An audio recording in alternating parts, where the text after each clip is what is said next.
Baik, terima kasih Pak Oki. Iya. Selamat sore semuanya, salam sehat buat kita semua. Senang sekali boleh diberikan kesempatan dan kepercayaan nih buat Pak Oki untuk sharing pengalaman sebenarnya ya. Lebih ke arah praktisi bagaimana Anda, teman-teman sekalian, para mahasiswa untuk siap memasuki dunia kerja. Baik, untuk memulai ada sebuah istilah yang akhir-akhir ini, beberapa tahun ini sering kita dengar. Jadi boleh di googling juga, namanya istilahnya VUCA. Ya, jadi kalau teman-teman adik-adik mahasiswa melihat apa itu VUCA? VUCA itu adalah sebuah istilah yang pertama kali muncul itu dari Angkatan Perang Amerika Serikat ya. Ini presidennya baru dilantik ini, Joe Biden. Jadi sedikit menyinggung ke sana. Istilah ini muncul di tahun 90-an ketika Amerika Serikat itu angkatan perangnya diutus untuk berperang di Timur Tengah. Seperti yang kita tahu, di Timur Tengah itu syarat dengan gurun pasir, dan muncullah istilah VUCA ini. Apa itu VUCA? VUCA itu adalah singkatan. V artinya volatility, yaitu keadaan yang berubah-ubah. Jadi yang seperti kita tahu, padang gurun itu berubah-ubah. Jadi gurun pasir itu sangat ditentukan arah angin. Gurunnya hari ini di sini, besok bisa pindah gurunnya, tergantung anginnya, karena pasir ngikutin angin. Keadaan yang berubah-ubah ini, V ya, volatility. Kemudian U adalah uncertainty. Uncertainty adalah ketidakpastian. Karena itu bukan wilayah mereka, ketika tentara Amerika Serikat ke sana, mereka menghadapi satu situasi yang penuh ketidakpastian, di mana musuh bisa muncul dari mana saja, kemudian granat bisa muncul dari mana saja, karena mereka tidak menguasai dalam tanda kutip adalah medan perangnya. Dan hal ini diperparah dengan C. C adalah complexity.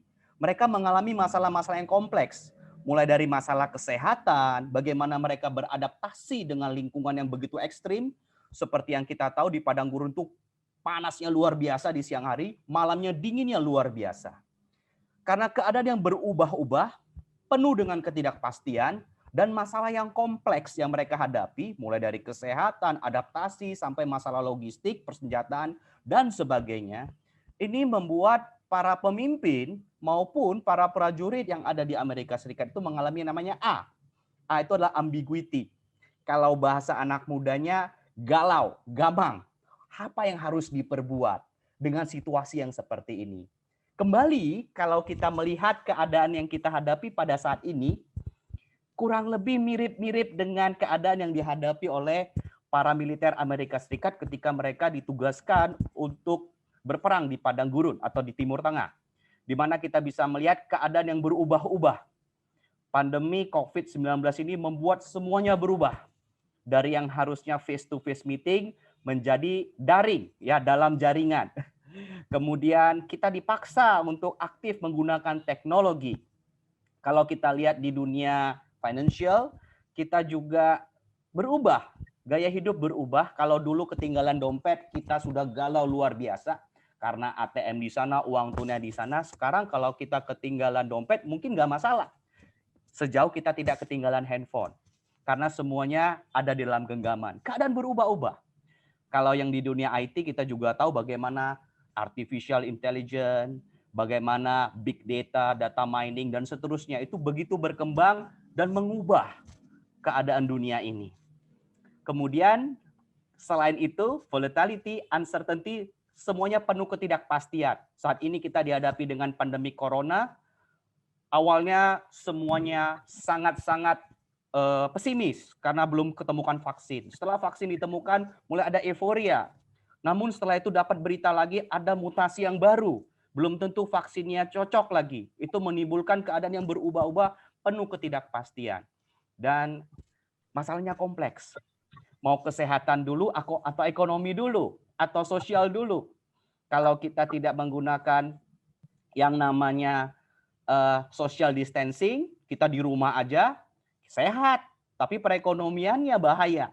Tapi kalau kita keluar mencari pekerjaan, berinteraksi, ekonominya mungkin jalan. Tetapi yang namanya kesehatan itu terancam. Akibatnya kita penuh dengan ketidakpastian. Ketidakpastian ini menyebabkan semua level, semua individu yang ada bingung, ini ke depan mau seperti apa. Ya. Jadi untuk itu kita bertemu hari ini supaya kita semuanya bisa punya paradigma yang baru, paradigma yang positif, bagaimana kita menghadapi masa depan yang ada, terutama ketika adik-adik mahasiswa ini ingin memasuki yang namanya dunia kerja.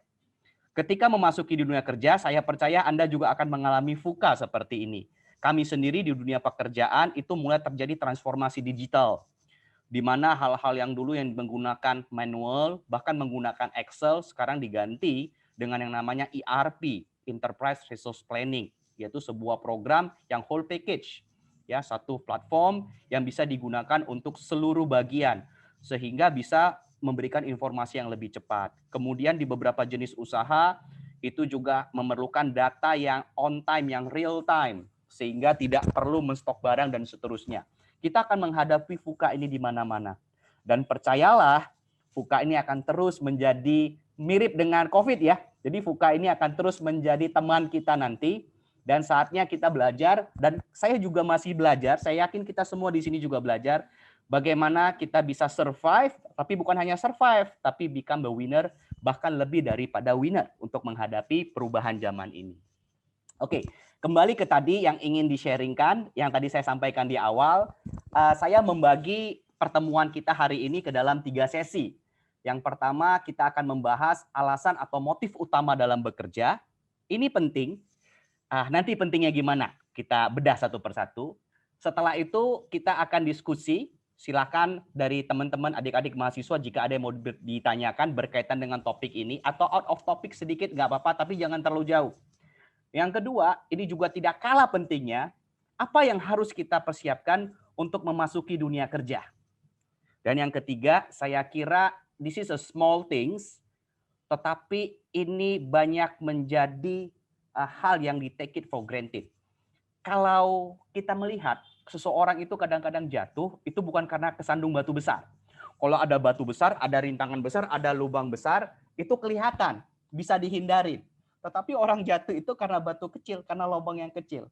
Sama dengan etika, small things, mungkin sometimes kita pikir ini nggak terlalu penting lah, kita nggak concern ke sana, tetapi malah ini bisa menjadi keywords penentuan apakah kita nanti bisa survive, kita bisa di-accept, kita bisa berkembang, dan kita bisa sukses dalam karir kita. Alasan atau motif utama dalam bekerja.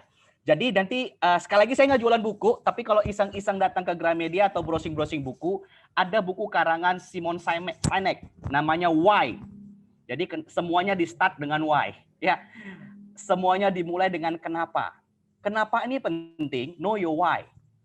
Kenapa? Kalau Anda tahu kenapanya, kenapa sih kita mau memasuki dunia kerja, kenapa sih kita berkarir, kenapa sih kita mau bekerja, maka how akan datang dengan sendirinya. Manusia adalah makhluk ciptaan Tuhan yang luar biasa, yang punya akal budi, pikiran, dan potensi yang luar biasa. Banyak orang yang luar biasa menjadi orang yang biasa-biasa saja, bahkan di bawah kebiasaan, karena dia kurang tahu why-nya. Jadi orang-orang sukses, orang-orang yang berhasil di karirnya, kalau Anda melihat para CEO, para business owner yang sukses dalam karirnya, adalah orang-orang yang dari awal mereka tahu apa yang mereka lakukan. Dan juga kalau nanti ada waktu, Anda semua bisa belajar Kaizen, ya, continuous improvement. Itu di sana kita akan belajar namanya root cause analysis, bagaimana untuk mencari akar masalah. Salah satu metode yang sering digunakan adalah dengan bertanya why sampai 5 kali. Jadi kalau ada masalah ditanya, kenapa masalah ini? Kenapa? Kenapa? Kenapa? Sampai 5 kali, sampai nggak ada alasan lagi, ketemu root cause-nya. Ya. Jadi kalau kita tahu why-nya, maka how-nya akan bisa kita temukan dan akan lebih efektif. Jadi hari ini, sesi ini kita akan fokus kepada why-nya dulu. Kenapa atau motif utama Anda dalam bekerja. Mudah-mudahan seru ya. Ini ada sebuah konsep yang ditemukan oleh Neil Doshi dan Lindsay McGregor. Namanya The Motive Spectrum.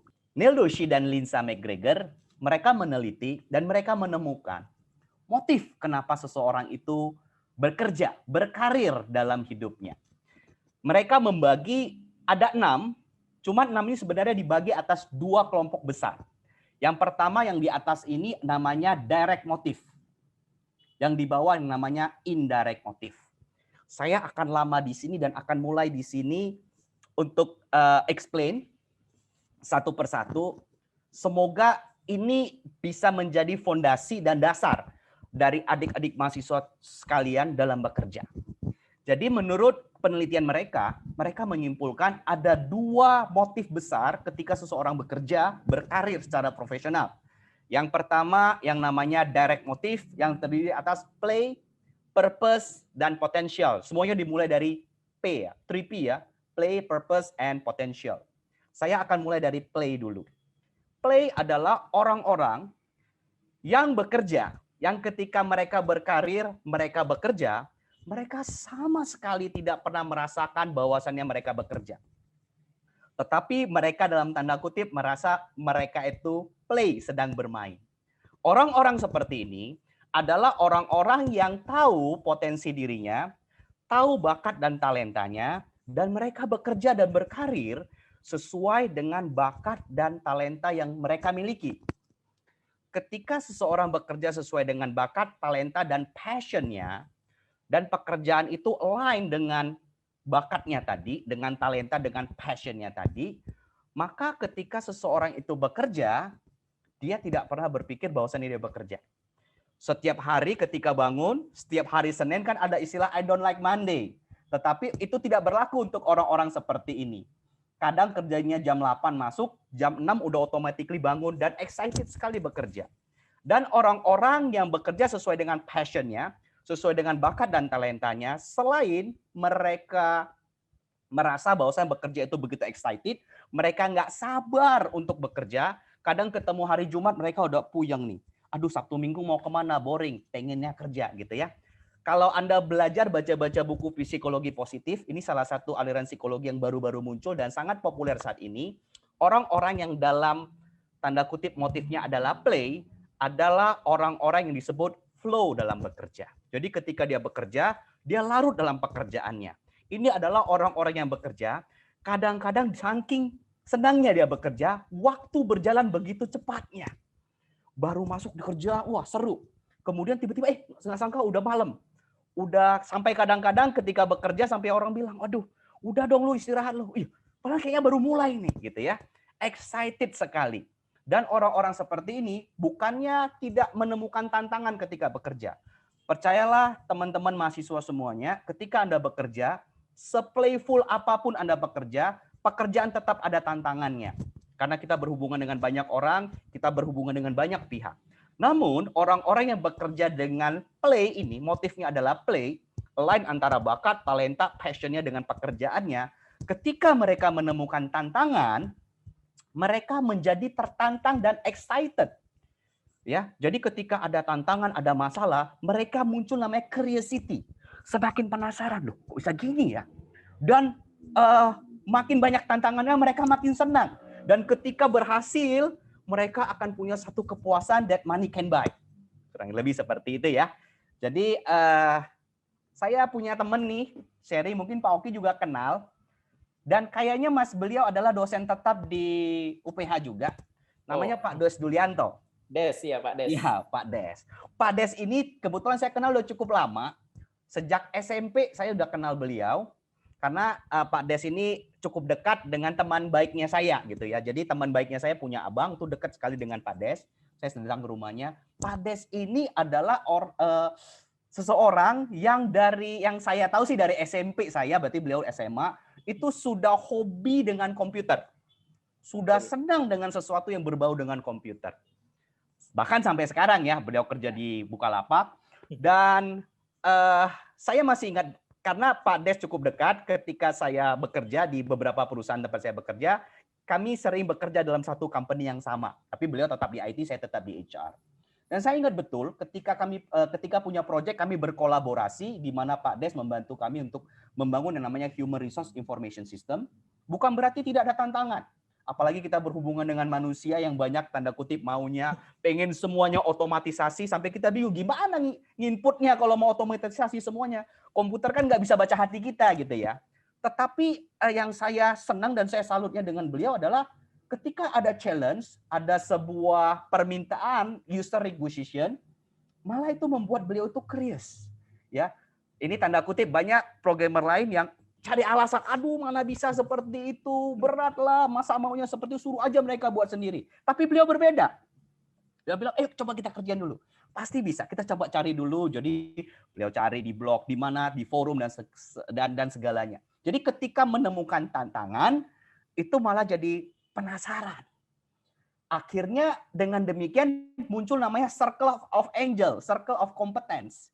Sehingga semakin expert, semakin senang, semakin jago di bidangnya, dan orang-orang yang dalam tanda kutip play ini adalah orang-orang yang bekerja bukan untuk uang, tetapi untuk kesenangannya. Tapi karena dia senang bekerja, kompetensinya bagus, ada circle of angel tadi, akhirnya uang yang ngikutin. Ya, Pak Des cukup terbuka dengan saya, beliau sharing berapa income-nya per bulan. Wow, amazing. Ya, you know lah kalau kita kerja di perusahaan yang unicorn ya. Gajinya amazing. Ya, because he love what he has done. Apa yang dia telah lakukan, dia cintain, dan itu menjadi salah satu yang membuat beliau berhasil. Jadi ini adalah Anda sangat beruntung kalau Anda tahu dari awal. Ya, apa yang menjadi bakat, apa yang menjadi talenta Anda, dan Anda bekerjalah sesuai dengan bakat, talenta, atau calling Anda.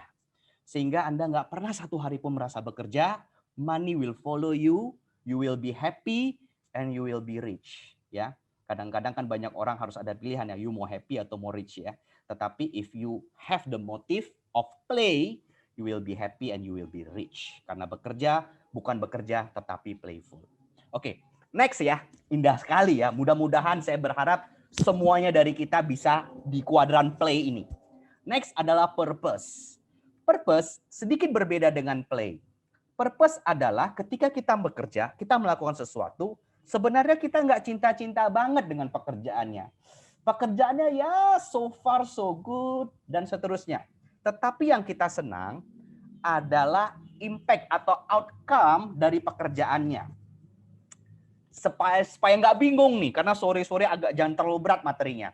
Ambil contoh konkret, misalnya saya seorang dokter, ya. Terus terang saya sih dulu pengen banget jadi dokter. Cuman kalau lihat darah, muka saya pucat. Ya, saya masih ingat ketika anak pertama saya lahir, istri operasi, istrinya biasa-biasa di bius tidur, sayanya pucat sampai dokter bilang, "Bapak keluar aja." Kenapa? Tangan Bapak saya lihat dengan wajah Bapak itu putih banget, Pak. Saya takut Bapaknya yang pingsan. Ya, jadi nggak bisa lihat darah. Tapi ambil contoh lah, misalnya saya seorang dokter, teman-teman sekalian, pekerjaan seorang dokter itu berat, apalagi di saat pandemi ya. Kita nggak usah ngomong pandeminya lah, biasa aja. Kalau dokter itu harus siap untuk mengabdikan hidupnya 24 hours biasanya untuk pasiennya. Jadi anytime tiba-tiba ada orang yang gawat darurat, malam datang perlu operasi dan sebagainya, itu dia harus datang dan dia harus melayani. Pekerjaan itu sometimes tidak terlalu dicintai, ya. Kadang-kadang malah ngeselin ya. Aduh, lagi libur-libur, lagi Imlek misalnya kungsi Fatsai tiba-tiba ditelepon ya, kayak anak kedua saya lahirnya di Imlek pagi lagi. Itu dokter yang ngoperasi itu bilang, "Aduh, Pak, bagus sekali harinya." Ya, siapa tahu ya. Jadi itu bisa menimbulkan sometimes kita tidak terlalu senang dengan pekerjaan itu. Tetapi ketika seorang dokter, misalnya saya seorang dokter, saya harus malam-malam datang bangun jam 2 pagi karena ada pasien yang urgent, tapi saya tangani, saya obati, dan akhirnya pasien itu sembuh. Dan ketika pasien itu sembuh, dianya datang, anaknya datang mengatakan, Pak dokter terima kasih ya Pak, untung ada Bapak loh. Kalau nggak ada Bapak, belum tentu saya bisa hari ini. Makasih banget ya Pak.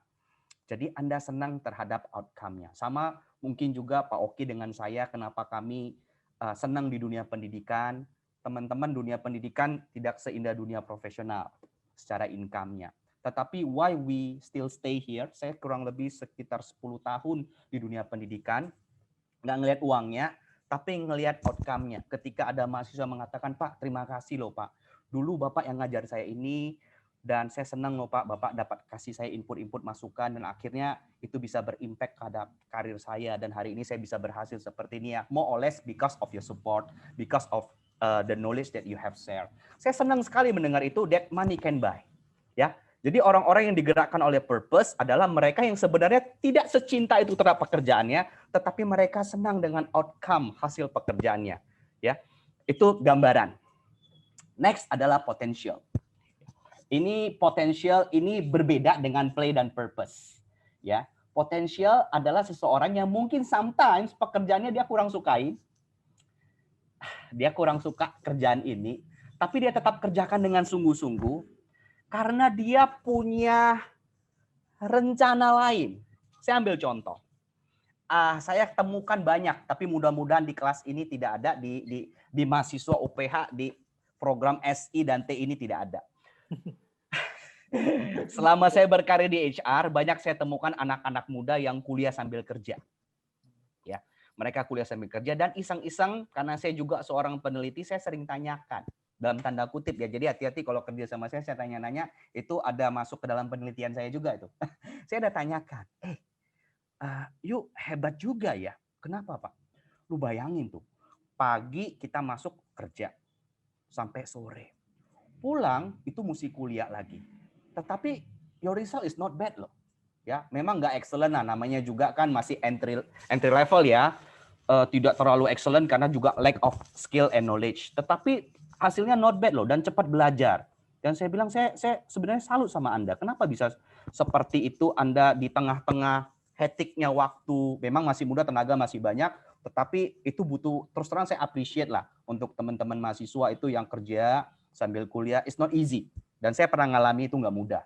Dan saya tanya, kenapa? Apakah kamu play dalam tanda kutip, kamu benar-benar senang nggak dengan yang kamu kerjain? Enggak juga sih Pak, biasa aja. Mungkin outcome-nya, ya enggak lah Pak, kita kan cuma dapat gaji, bukan dokter, bukan apa, outcome-nya biasa aja, gaji kan. Ya mana tahu lu senang, enggak sih Pak, biasa aja. Tetapi kenapa sih mau begitu? Iya Pak, karena bagi saya pekerjaan ini penting Pak. Penting kenapa? Karena dengan pekerjaan ini, maka saya bisa nabung, saya bisa biayain kuliah saya. Saya juga pekerjaan ini, saya bisa nabung, saya bisa berbakti atau membiayai orang tua saya. Dan saya lagi kumpul-kumpul uang Pak, nanti begitu saya tamat S1, saya rencana mau lanjut S2. Jadi kita sebenarnya tidak terlalu cinta dengan apa yang kita lakukan, tidak se-playful itu. Kita juga nggak menganggap ada impact yang luar biasa dari pekerjaan kita, tetapi kita benar-benar tekun kerjakan karena kita punya rencana lain. Dengan pekerjaan ini akan menjadi satu sarana kita bisa achieve goal kita. Jadi potensial. Ya, ketika orang yang bekerja seperti itu, ya mungkin dia bekerja ya bukan sesuatu yang benar-benar align dengan personality-nya, tetapi dia kerjakan dengan bagus. Kenapa? Karena dia berharap hasil pekerjaannya ini bisa mendukung karirnya ke depan, bisa achieve goals-nya ke depan. Dan ini merupakan the process dari langkah sukses dia. Ya, beda ya. Jadi mudah-mudahan bisa nangkep nih bedanya antara orang yang play, purpose, dan potential. Saran saya, jika Anda ingin memulai karir di dunia kerja, sangat-sangat disarankan Anda start from direct motivation ini, ya. Dari yang atas ini, yang 3 atas ini.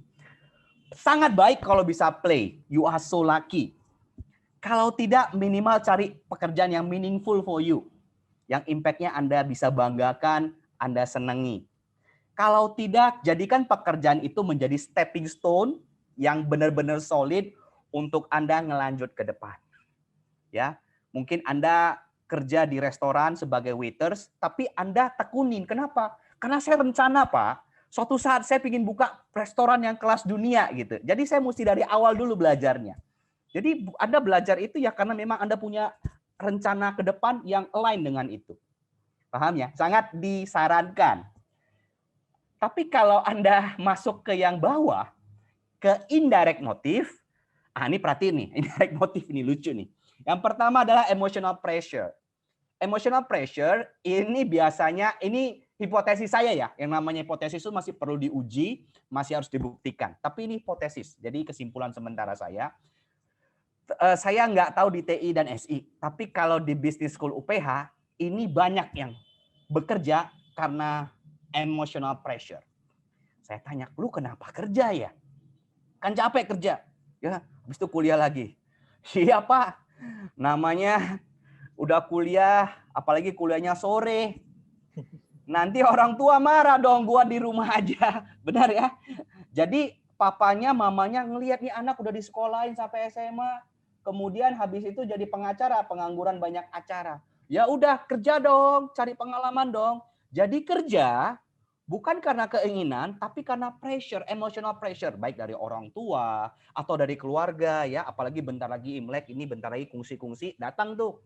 Rumah tanya, anak lu sekolah? Iya, sekolah mana? Sore ya? Jadi pagi ngapain? Nggak ngapa-ngapain. Wah, diceritain. Wah, lihat tuh anak gua itu bisa kerja, bisa begini. Wah, besok-besok orang tua datang kena ceramah 2 jam. Ayo kerja. Jadi kerja karena emotional pressure. Kerja karena tuntutan orang tua, kerja karena takut digosipin sama keluarga, ya itu nggak baik. Emotional pressure. Orang-orang seperti ini biasanya hasil kerjanya ya we know and you know lah bagaimana. Next yang kedua adalah economic pressure. Ini agak lumayan nih. Ini kerja karena no choice. Ya, karena no choice. Karena kebetulan anak laki-laki satu-satunya, anak yang paling besar juga, dan papa mungkin sudah usia pensiun. Sementara adik-adik masih ada yang perlu dibiayai. Ya, apalagi udah mau naik-naikan kelas, adik juga ada yang mau kuliah dan sebagainya. Ya minimal kalau nggak bisa bantu papa, jangan repotin papa lagi lah. Berusaha untuk mandiri. Jadi dia bekerja karena tekanan ekonomi. Ya, jadi ada satu quotes yang lucu nih saya pernah baca. Ya, saya bekerja demi sesuap nasi. Ya, dan sisanya cicil Pajero Sport. Ya, jangan.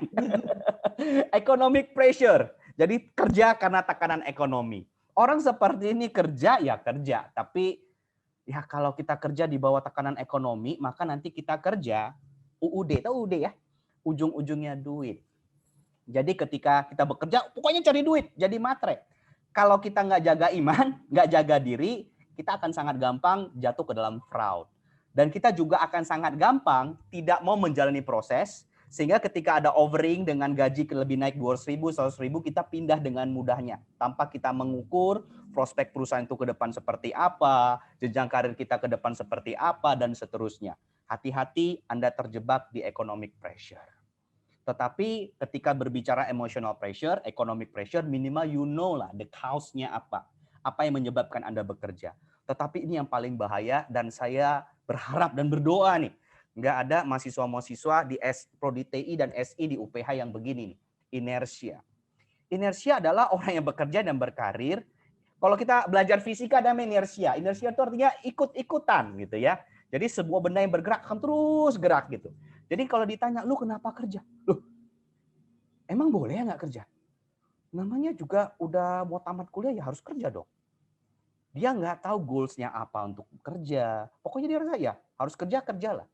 Ya, nanti nikah ya udah nikah lah. Ya punya anak lah. Karena dia merasa ya semua everybody do that, so I have to do that. Jadi karena semua orang melakukan itu, saya harus melakukan itu juga. Itu inersia.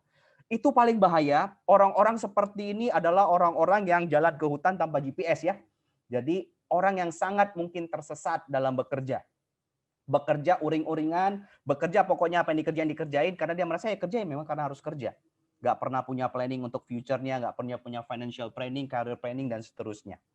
Saya berharap ketika Anda semua, mahasiswa-mahasiswa SI dan TI di UPH, ketika Anda bekerja, hindarilah bekerja karena harus bekerja. Lu kenapa kerja? Iya, teman gua satu kelas 52 orang, saya satu-satunya belum kerja.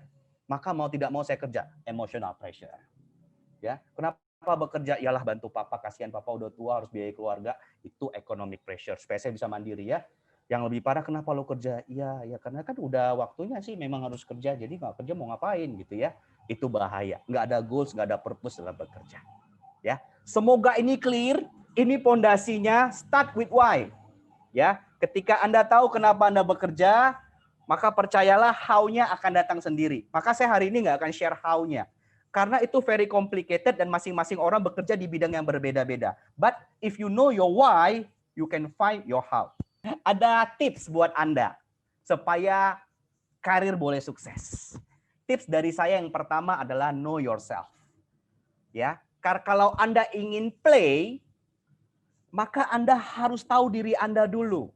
Kayak Sun Tzu yang ngomong. Sun Tzu adalah ahli strategi perang dari zaman Cina kuno. Dia kata, if you know yourself and you know your enemy, you will win every battle. Kalau kamu tahu diri kamu sendiri dan kamu tahu musuhmu dalam tanda kutip, kamu tahu karir apa yang ingin kamu jalanin, maka percayalah kamu akan sukses dalam berkarir.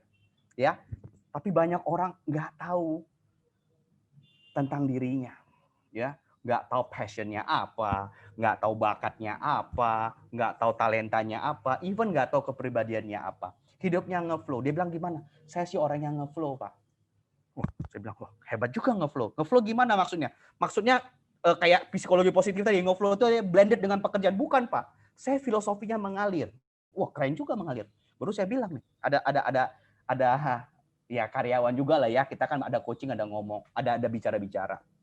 Wah, mantap juga. Baru saya bilang, mengalir ya. Berarti mirip air dong, mengalir. Kan air selalu mengalir ngeflow. Oh iya, saya filosofi ngeflow. Ya mirip air benar-benar dia bilang. Baru saya tanya nih, kira-kira kalau air, biasanya dia mengalir dari mana ke mana ya? Oh ya, air biasanya harusnya mengalir dari tempat tinggi masuk ke tempat yang rendah dong. Betul ya? Maka orang-orang yang filosofinya ngeflow, saya sekali lagi mohon maaf nih, tidak maksud menyinggung siapapun. Filosofinya filosofi air, jangan heran hidup kok makin lama makin susah ya. Hidup kok makin lama makin kejam ya. Karena lu ngeflow sih. Maka dari tinggi ke rendah jadinya. So, first tips from me, know yourself. Ketahuilah diri Anda. You don't have to worry. Nggak usah khawatir. We can use technology. We can use science. Ya, dalam psikologi itu ada bagaimana menggali minat dan bakat. Pak, saya sih kalau ke psikologi, tes dan kepribadian itu kan harus bayar. Tenang, ini ada yang gratis. Ya, semua kalau gratis senang banget ya. Nanti saya sharing. Ya, mudah-mudahan akurasinya cukup bagus dan kami juga menggunakan itu ya, karena zaman sekarang kan kita harus efektif dan efisien ya. Kami dalam perekrutan juga menggunakan tes ini. Yang kedua adalah manage your reputation. My friend, ini very very important. Saya pernah diundang menjadi pembicara 2 kali di berbagai seminar, bahkan di seminar internasional saya mengangkat satu topik mengenai millennials. Ya, millennials yaitu mereka yang lahir dari tahun 1980 sampai 2000. Ya banyak teorinya lah ya, tapi pada umumnya 1980 sampai 2000 itu tergolong golongan milenial. Ya, milenial ini punya satu kesamaan yang biasanya kerjanya nggak lama. Ibaratnya kutu loncat ya, kerja 2 tahun pindah, kerja setahun pindah, bahkan kadang-kadang kerja 6 bulan pindah. Kalau ditanya kenapa lu pindah? Ingin mencari tantangan baru. Waduh, baru 6 bulan tantangan baru. Mohon maaf nih, ibu-ibu hamil aja 9 bulan nih, lebih cepat lagi ya tantangan barunya. Jadi harus ada manage your reputation. Nanti kita talk a lot about CV ya. Tapi jangan bangga ketika Anda buat CV, di CV Anda kerja di PT ABC bulan Januari keluar Maret, habis itu BCA ya, habis itu pindah lagi, 3 bulan 6 bulan pindah. Itu membuat reputasi Anda jelek. Ya.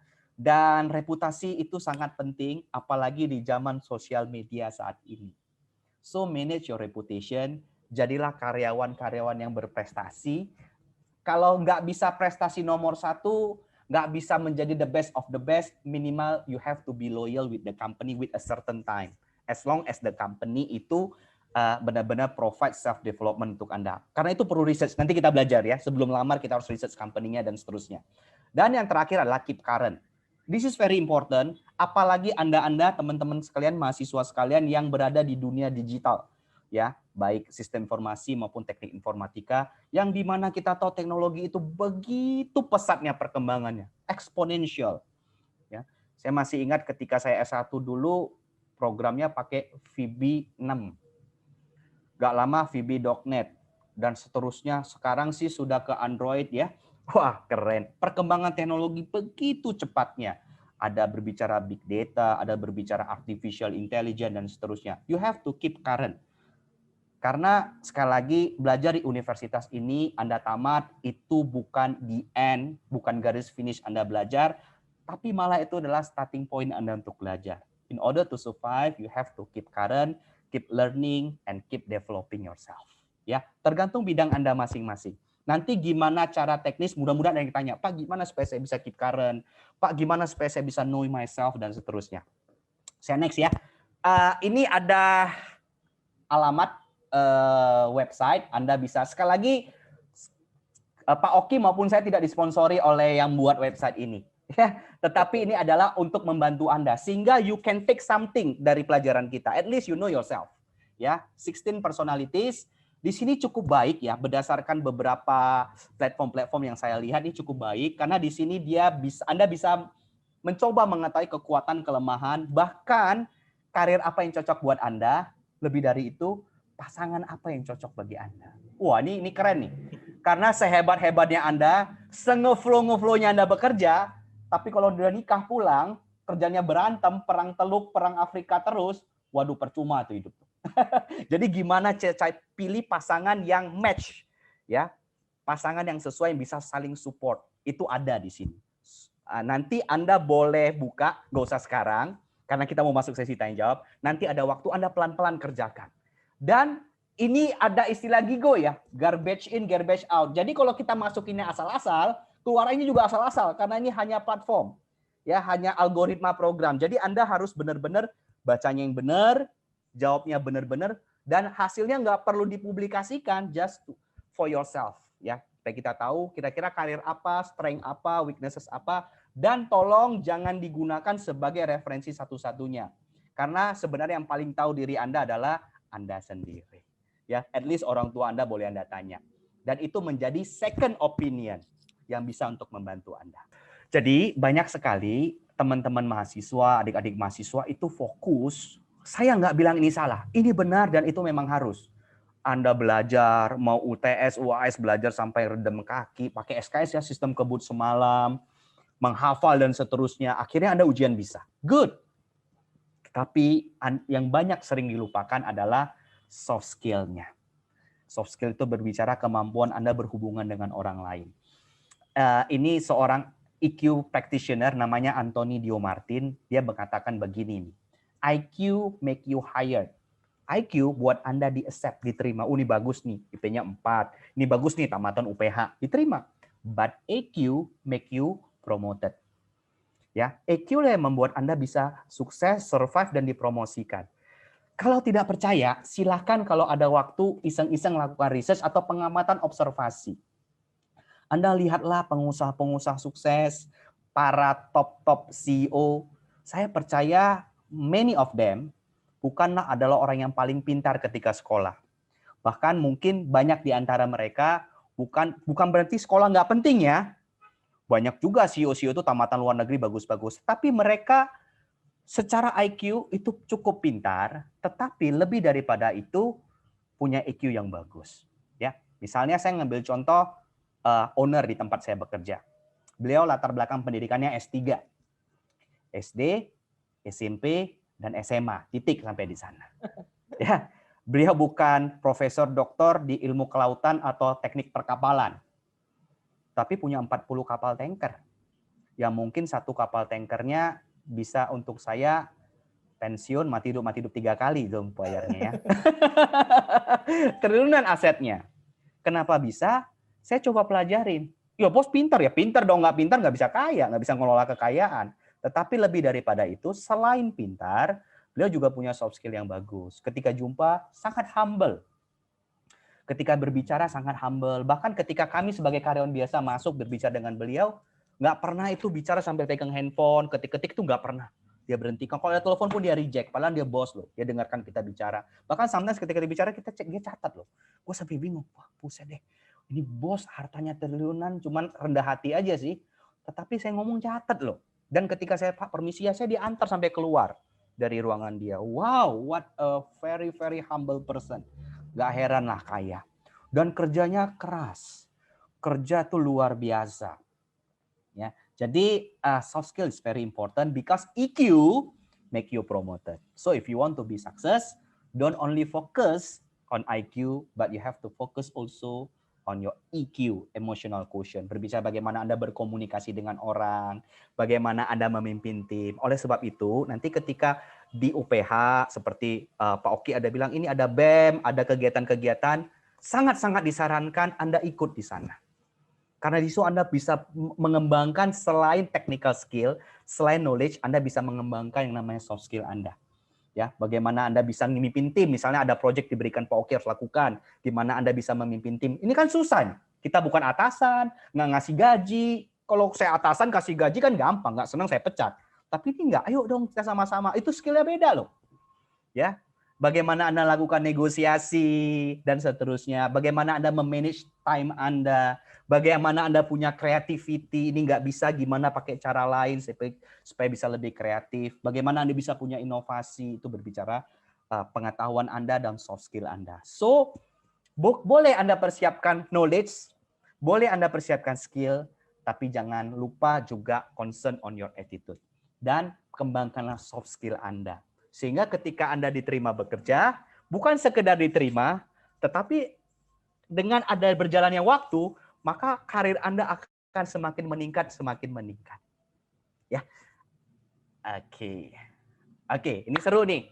Kalau itu kan pondasi, Bapak dari tadi ngomongnya abstrak terus, Pak. Konkretnya gimana? Ya, jadi kita malu mulai masuk ke konkretnya nih, karena persiapan memasuki dunia kerja. Selain tadi soft skill, selain tadi hard skill, selain juga knowledge dan attitude, ini saya mulai ke praktis ya. Nanti mungkin juga bisa banyak pertanyaan di sini. Bagaimana membuat surat lamaran yang menarik perhatian?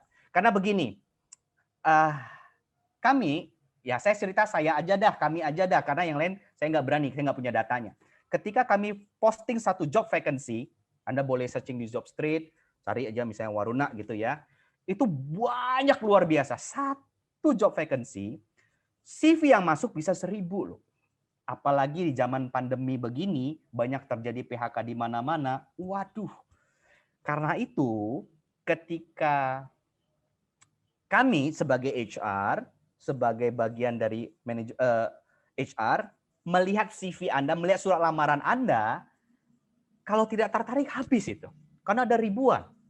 At least 700 lah, itu udah minimum sekali. Jadi bagaimana Anda bisa membuat sebuah surat lamaran yang eye-catching, yang menarik, yang nggak bertele-tele, berjilid-jilid kayak buku, enggak perlu. Anda bukan buat buku, Anda mau diterima dalam pekerjaan. Ya, sehingga kalau belajar manajemen itu berbicara dua hal. Kita harus lakukan sesuatu itu efektif, artinya kita tujuannya tercapai. Yang kedua efisien. Efisien berarti resource yang kita gunakan juga seoptimal mungkin. Oke ya. Sebenarnya CV yang menarik itu cuma ada 4 poin penting saja yang harus dimasukkan ke dalam CV itu. Selebihnya itu jangan dah. Karena tidak akan menarik perhatian dan membuang waktu. Nggak mungkin kami punya waktu baca begitu banyak. Karena banyak yang tidak masuk. Yang pertama, kalau Anda ingin bagian HR-nya tertarik, karena HR itu adalah pintu masuk Anda. Kalau HR-nya juga nggak tertarik, Anda nggak akan masuk lagi ke proses berikutnya. Pertama adalah tunjukkan ketertarikan Anda melamar pada posisi atau jabatan yang tersedia dalam perusahaan tersebut. Banyak sekali lamaran, nggak cantumkan mau posisi apa yang dilamar. Karena begini nih, kadang-kadang perusahaan sekali buka itu ada beberapa lamaran. Kalau Anda tidak cantumkan posisi apa exactly that you want to apply, it means that kamu adalah kesera-sera. Where will be. Ya, orang yang terserah, nge-flow tadi. Orang begini nggak akan menarik perhatian. Jadi artinya gini, Pak, gue kerjain apa aja, terserah deh, penting kerja. Itu membuat bargain position Anda langsung hilang. Dan menunjukkan bahwasannya Anda orang yang tidak tahu Anda mau kemana. Dan itu tidak menarik perhatian. Ya, jadi Anda jelas posisi apa yang Anda lamar nanti. Yang kedua, selain itu, Anda juga harus buat tanda kutip ya. Kenapa? Pastikan Anda adalah orang yang tepat untuk posisi tersebut. Bisa karena latar belakang pendidikan Anda, bisa juga karena prestasi-prestasi Anda sebelumnya, bisa juga karena aktivitas-aktivitas Anda yang lainnya. So you have to make sure kalian harus bisa membuat kami yakin bahwasannya Anda adalah orang yang tepat di posisi itu. Oke, dan jangan lupa karena surat lamaran itu tidak perlu panjang-panjang, Anda perlu attachment yaitu CV. Anda tulis bahwasannya Anda melampirkan CV. Di CV itulah lebih detail lagi tentang Anda. Banyak surat lamaran sama CV di blended. Saya tebel ngelihatnya. Lihat tebel begini udah males. Di skip. Karena kita perlu cepat. Karena screening awal itu penting. Dan yang terakhir, ucapkan terima kasih dan harapan Anda.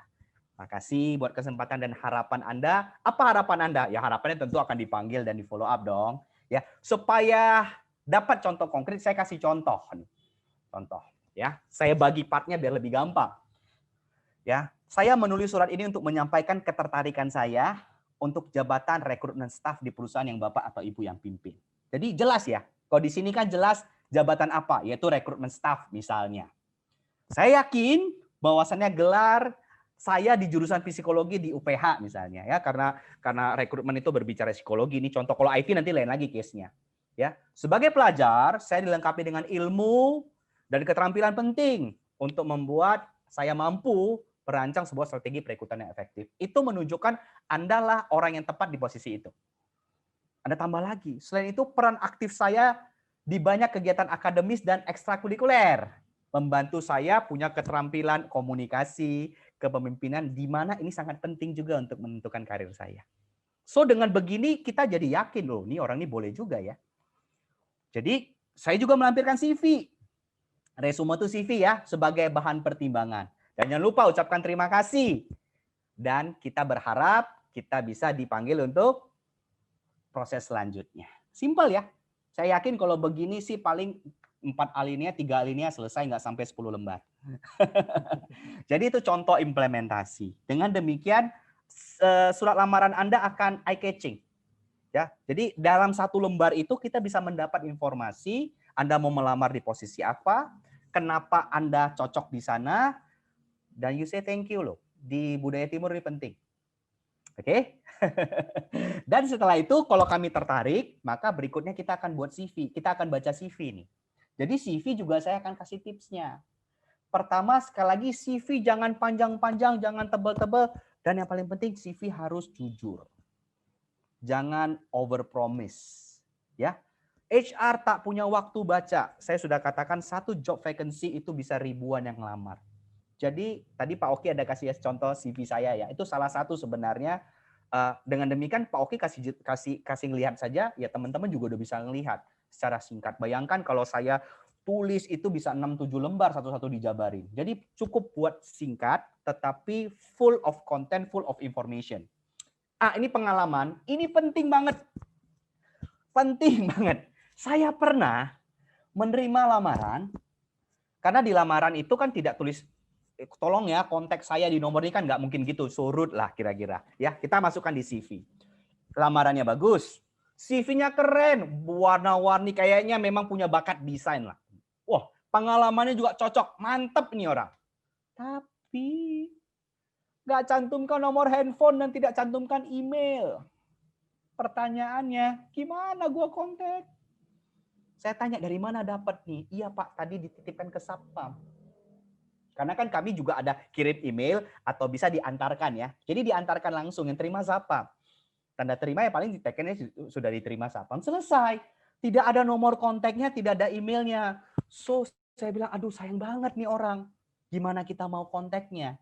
Jadi ingat ya, jangan sampai nih teman-teman semua udah buat CV yang ringkas, bagus, surat lamarannya udah keren, udah eye-catching, kita udah tertarik ini. Mau telepon nggak ada nomor telepon, mau email nggak ada email. Wah, bahaya, sia-sia semua yang dikerjain. Ya, jangan sampai begitu. Dan ini tips juga, lebih baik nanti dalam CV, Anda cantumkan nama orang yang bisa memberikan second opinion tentang Anda. Dan akan jauh lebih baik kalau orang tersebut adalah mantan atasan Anda. Itu menunjukkan you work professionally, when you want to end hubungan kerja, kamu keluarnya bagus-bagus, dan you are the professional person. Makanya kalau mau resign itu patuhi aturan. Kalau katanya sebulan, jangan begitu hari ini resign karena emosional ya. Besok sakit dan nggak sembuh-sembuh, nggak datang lagi gitu ya.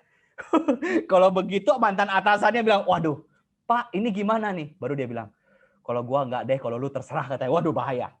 Ya, tertutup udah opportunity untuk kita. So, lebih baik kita cantumkan itu. Dengan begitu, whether akan di call atau tidak pun, itu menunjukkan you are confident person and you are the professional person. Dan ini sedikit tips juga, sudah menjadi rahasia umum. Kami di HR, kami punya komunitas. Dan kalau Anda lamar dan Anda bekas dari perusahaan saya, Anda lamar misalnya di perusahaan Pak Oki, kami punya komunitas dan itu bisa tanya-tanyaan. Jadi tanpa pun Anda cantumkan, kita bisa tanya sendiri sih. Dan kalau di perusahaan-perusahaan tertentu, termasuk di kami, biasanya kami ada cross check lagi di old employer, previous employer.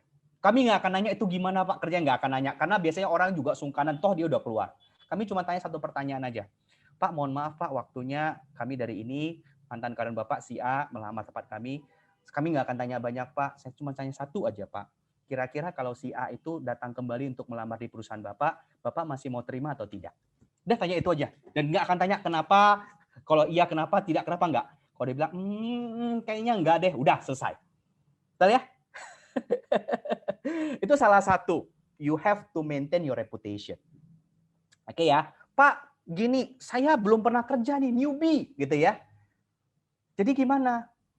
Cantumkan kalau bisa dosen Anda atau senior Anda, tempat Anda berorganisasi. So nggak ada alasan kita nggak bisa ada orang yang memberikan second opinion. Karena ibaratnya CV dan lamaran kan kita menjual tanda kutip keahlian kita. Kalau orang jualan kan semua kecap nomor 1. Jadi we need second opinion. Kalau kita taruh itu tanpa pun ditelepon atau tidak, itu menunjukkan you are confident with your resume. Kita akan belajar mengenai etika dalam melamar pekerjaan. Small thing but can make a big difference, ya. Jangan karena hal-hal sekecil ini, etika ini kita lupakan, nilai kita yang bagus, skill kita yang bagus, semua yang udah kita pelajarin akhirnya gagal gara-gara ini, ya. Dan banyak orang kadang-kadang gagal gara-gara ini. Sehingga ini harus kita bahas, ya. Semoga nanti teman-teman mahasiswa, adik-adik mahasiswa bisa mendapat insight lah atau pencerahan tentang ini. Pertama, ketika Anda dalam melamar pekerjaan, dress appropriately. Pakailah pakaian yang pantas, yang profesional. Apalagi sekarang ya. Hati-hati, kadang-kadang zaman sekarang interview juga pakai Zoom. Saya baru dapat offering nih dari salah satu grup, saya diajak interview. Interviewnya pakai Zoom. Ya, tetapi saya tetap memakai pakaian yang profesional, yang menunjukkan I'm a professional. Percayalah, ketika kita berpakaian profesional, ya, secara tanpa sadar, kita akan berusaha untuk act like a professional person. Sama juga, kalau Anda, Pak, sekarang saya kan orangnya harus apa adanya ya. Pakai Mark Zuckerberg aja pakai kaos gitu ya. Wah, saya pakai kaos aja dong. Ya, itu Mark Zuckerberg, teman-teman. You are is yourself, ya. Jadi pakai yang profesional. Apalagi kalau Anda datang langsung melamar. Saya mau highlight adalah pakaian itu nggak harus mahal. Yang penting rapi. Khusus bagi laki-laki yang penting itu rapi.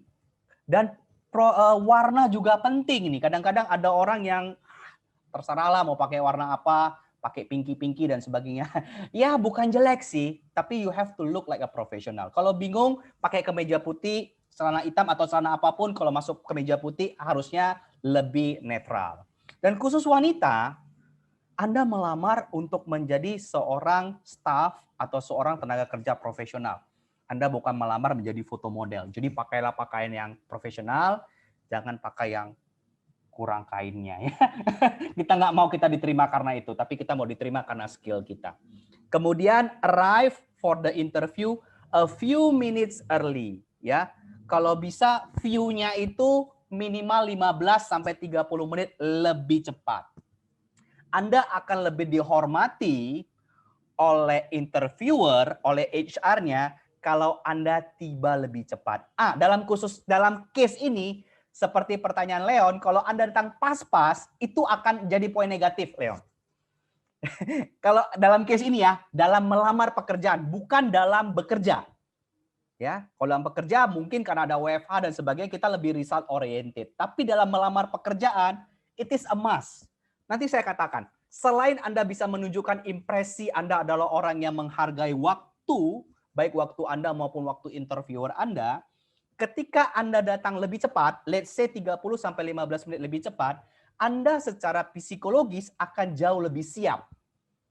Jadi Anda nggak akan terburu-buru, Anda nggak akan tergesa-gesa, Anda akan lebih tenang. Percayalah ketika Anda tenang di interview, Anda bisa menjawab pertanyaan lebih baik.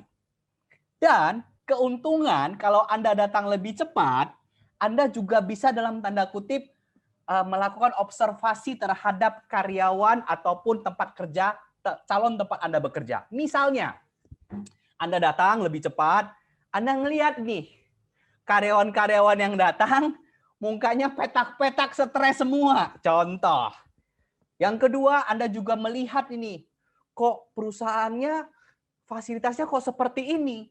Untuk ruangannya kok seperti ini, kayaknya nggak terlalu friendly dalam tanda kutip. So, it will be benefited you, akan membuat Anda lebih diuntungkan. Kenapa Anda bisa melakukan observasi? Karena dalam proses melamar, bukan berarti Anda harus 100% mau melamar ke sana. Karena banyak juga perusahaan secara luar kelihatan bagus, dalam belum tentu. Jadi ketika Anda masuk di dalam, Anda bisa melakukan observasi. Ya, seperti saya pernah ke perusahaan tertentu, datang, dipanggil, saya observe ini, saya lihat, waduh, tenaga kerjanya banyak pakai baju serikat buruh. Kami serikat buruh ini, waduh, enggak lah. Akhirnya I decide untuk tidak, tapi ya juga enggak langsung bilang tidak, langsung pulang. No, no, no. Tetap jalanin, tetapi kita sudah ada keputusan dan kita tidak salah dalam memutuskan. Ya, sehingga kita nggak hanya lihat kulitnya, kita bisa lihat dalamnya. Kalau Anda datang lebih cepat, kalau Anda sudah datang pas-pasan, Anda ngos-ngosan, Anda juga sudah tidak konsentrasi, boro-boro lakukan observasi. Jawab pertanyaan aja belum tentu bisa menjawab dengan baik. Ya, itu small things but makes big difference. Next. Nah, ini karena pandemik nggak ada firm shake hand ya. Tapi kalau sudah selesai, Anda shake hand itu penting loh. Jangan karena gugup, shake hand-nya kekuatan, pakai tenaga dalam. Ya, kita bukan mau show force di sini. Jangan juga kayak ikan kayak ikan yang udah lembek ya. Waduh, lembek dan sebagainya. Hati-hati juga kalau tangan Anda suka berkeringat. Ya, ada baiknya Anda bawa lah kayak sapu tangan dan sebagainya. Kalau ya mungkin ada orang-orang tertentu yang memang tangannya berkeringat. Tapi nggak cool juga kita pegang berkeringat gitu ya. Apalagi zaman COVID sekarang ya. Ini kalau firm shake hand, mudah-mudahan setelah COVID ini akan ada. Tapi kalau tidak, kalau di COVID ya kita juga kan menjaga jarak ya, shake hand-nya ya. Kemudian maintain eye contact. Ini penting. Ini menunjukkan seberapa Anda percaya diri dan seberapa Anda yakin dengan diri Anda. Ketika berbicara dengan seseorang, Anda upayakanlah melihat orang tersebut. Apalagi zaman sekarang, biasanya kalau interview, itu banyak interviewnya panel interview. Jadi karena waktu terbatas, HR dengan user sama-sama menginterview orang tersebut. Hati-hati, ada jebakan dalam eye contact. Misalnya contoh ya, saya interview, kemudian ada HR-nya, ada manajernya. Kebetulan HR-nya agak good looking, wanita yang saya senang ngelihatnya. Kayaknya nyaman di mata. Kemudian manajernya cowok, galak, wah gitulah misalnya ya. Karena saya lebih suka ngelihat HR-nya, saya fokus cuma ngelihat HR-nya, ya jangan. Jadi bagilah ketika Anda bicara dengan HR-nya, lihatlah HR-nya. Ketika Anda berbicara dengan manajer, lihatlah manajernya. Dan bagilah eye contact Anda. Ya, jangan tershot di satu. Atau lebih parah, nunduk nih. Kalau nunduk begitu, first impression itu penting.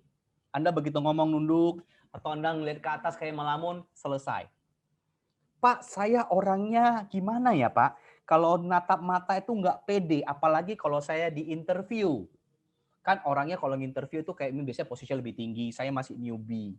Salah satu tips yang bisa saya berikan, Anda fokus kepada, di sini ada lingkar ya, ada 3 ya. Jadi kalau Anda dalam tanda kutip mau eye contact, kelihatan seperti eye contact, padahal Anda tidak eye contact karena takut tiba-tiba hilang jatuh mental, Anda boleh lihat di sini nih. Di tengah-tengah alis boleh dilihat. Jadi kalau Anda lihat di sana, Anda tidak lakukan eye contact, tetapi orang yang melihat Anda itu seolah-olah Anda melakukan eye contact kepada orang yang bersangkutan. Ya, jadi itu mungkin tips yang bisa digunakan untuk maintain eye contact. Baru ini terakhir nih. Terakhir, penting banget. Inilah yang bisa membuat big difference.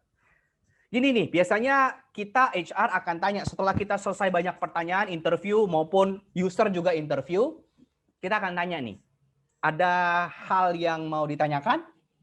Upayakan Anda ada bertanya. Ya, minimal Anda menanya mengenai tugas dan tanggung jawab Anda bertanya mengenai apa harapan manajemen kenapa merekrut saya. Ya. Banyak mahasiswa, banyak teman terutama yang newbie ada yang bertanya, "Enggak, Pak, udah jelas semua." Itu menunjukkan kamu tidak tertarik di perusahaan ini. Kalau tidak tertarik nggak usah ngelamar, kan gitu ya. Jadi tunjukkan curiosity Anda. Anda adalah orang yang mau tahu, Anda adalah orang yang ingin tahu dan Anda tertarik ke perusahaan itu. Dan ini paling penting, thank the interviewer in person. Ya. sampaikan. Ada yang mau tanya? Anda tanya, setelah jawab, makasih. Baru selesai, tidak ada mau tanyakan lagi. Sebelum diselesaikan, bisa diselesaikan. Oh ya, Pak, mohon maaf sebelum ini selesai, saya ingin mengucapkan terima kasih kepada Bapak Ibu sekalian karena sudah meluangkan waktu untuk menginterview saya, walaupun saya tahu Bapak Ibu pasti sibuk. Semoga nanti saya bisa diberikan kesempatan dan kita bisa kerja sama-sama dalam satu tim. Makasih ya Bapak Ibu. Saya mohon diri seperti itu. Simple things, mungkin 1-2 menit saja, tapi you touch their heart. Karena yang menginterview kamu itu manusia. Ketika kita jumpa orang yang berterima kasih, yang menghargai waktu kita, dan kita menyampaikan semoga kita ada harapan, ada hope, secara subconscious mind itu akan masuk. Itu akan menunjukkan bahwasannya kamu orang yang ramah, kamu adalah orang yang mau bekerja, dan kayaknya kita bisa satu tim nantinya, gitu ya. Kalau ada 3 kandidat terbaik, semuanya baik, 1 bilang begitu, itu pasti akan menjadi priority. Ya, karena ingat, saingan banyak loh. Ini teman-teman kita sekarang teman masuk ke dunia kerja, ini saingan. Suka tidak suka. Ya, senang tidak senang. Sama, kalau Pak saya mau entrepreneur, sama. Kalau temannya entrepreneur juga we have to compete. Tetapi kalau Anda kreatif, Anda tahu tips and triknya, you don't have to compete dengan cara-cara yang kurang baik. Kita dengan cara yang profesional. Ini tidak kalah penting. Do some homework on the company. Sebelum lamar, Anda jangan beli kucing dalam karung. Kenapa kami sebagai HR memanggil Anda? Karena kami juga nggak mau beli kucing dalam karung. Karena CV dan sebagainya bisa bagus-bagus aja. Seperti yang ditanyakan tadi. We have to make sure CV itu benar atau tidak. Sama, Anda juga seperti itu. Apalagi zaman sekarang company kan punya yang namanya website ya. Kemudian company juga punya track record yang Anda bisa carilah di internet. Atau mungkin Anda punya teman tetangga yang pernah kerja di sana. Silahkan cari itu. Dan begini, keuntungan dari Anda baca website, Anda cari informasi, Anda akan tahu tentang company itu. Karena begini, salah satu pertanyaan yang sering sekali ditanyakan seorang interviewer, terutama HR ya, kami akan tanya, kenapa Anda tertarik untuk melamar di perusahaan kami? Kan saat ini banyak perusahaan yang membutuhkan karyawan. Kalau Anda nggak lakukan homework ini, maka Anda, ya karena saya buka Jobstreet kebetulan ada, ya saya coba tes lamar, ya alhamdulillah diterima. Aduh, klasik banget begitu. Tapi kalau Anda mengatakan, ya Pak, kenapa lamar di sini? Karena saya sangat tertarik terhadap visi misi perusahaan dan saya juga melihat perusahaan ini mempunyai banyak prospek yang bagus ke depan. Dan saya juga baca tadi di websitenya bahwasannya perusahaan ini adalah market leader di bidang ini. Dan saya percaya kalau saya benar-benar bisa bekerja di sini, saya bisa memberikan kontribusi dan sama-sama berkembang dengan perusahaan ini. Sekolah mana itu ya? Siapa dosennya? Itu penting, you look like a professional dan kamu tahu apa yang kamu lamar. Gitu ya. Jadi tolong lakukan itu. Zaman sekarang nggak lama kok, setengah jam paling lama. Ya. Baru ini juga penting, get a good night rest the night before. Percaya kalau kita kurang tidur, gini, saya ngalaminnya, apalagi kalau kita newbie ya, yang pertama kali mau melamar, ada panggilan, judo seneng, gemeteran itu. Besok dipanggil interview, malam susah tidur. Jadi tolong tidur cepat, ya. Rilekskan pikiran. Kenapa? Kalau Anda kurang tidur, Anda bisa hang nanti. Anda bisa loadingnya lambat kayak Pentium 3. Orang bilang, waduh, interview aja lambat, gimana kerja nanti. Dan tiba-tiba Anda bisa blank loh. Kalau Anda kurang tidur, itu ngeblanknya bisa lebih lagi, kemungkinan blanknya lebih besar. So, dapat istirahat yang cukup ya. Sehingga homework-nya yang tadi research-nya jangan besok mau hari ini baru. Tapi baca-bacalah ya. Semakin sering baca semakin ingat nanti. Take the opportunity to have practice interview. Sekali lagi, interview ini menjawab pertanyaan ini adalah skill. Makanya nih izin juga Pak Oki, zaman sekarang nih banyak mahasiswa-mahasiswa atau tanda kutip yang kutu-kutu loncat itu, kami makin tertantang. Karena dia kan makin sering interview tuh. Bahkan sebelum kami selesai nanya, dia udah ada jawaban itu. Dan karena seringnya dia latihan, karena loncat-loncat perusahaan, jawabannya makin lama makin bagus. Ya. Karena itu track record penting. Betul. Ya. Dan hati-hati sosial media ya. Kami bisa lihat tuh sosial media Anda. Jadi ini mungkin tips-tips yang bisa saya berikan ya, karena waktu juga terbatas. Saya harap nanti bisa banyak di pertanyaan supaya closingnya di pertanyaan. Semoga ini bisa memberikan insight pada Anda. Iya, thank you semuanya. Thank you Pak Yusuf Thank you, udah Pak Oki. siapin waktu untuk hari ini.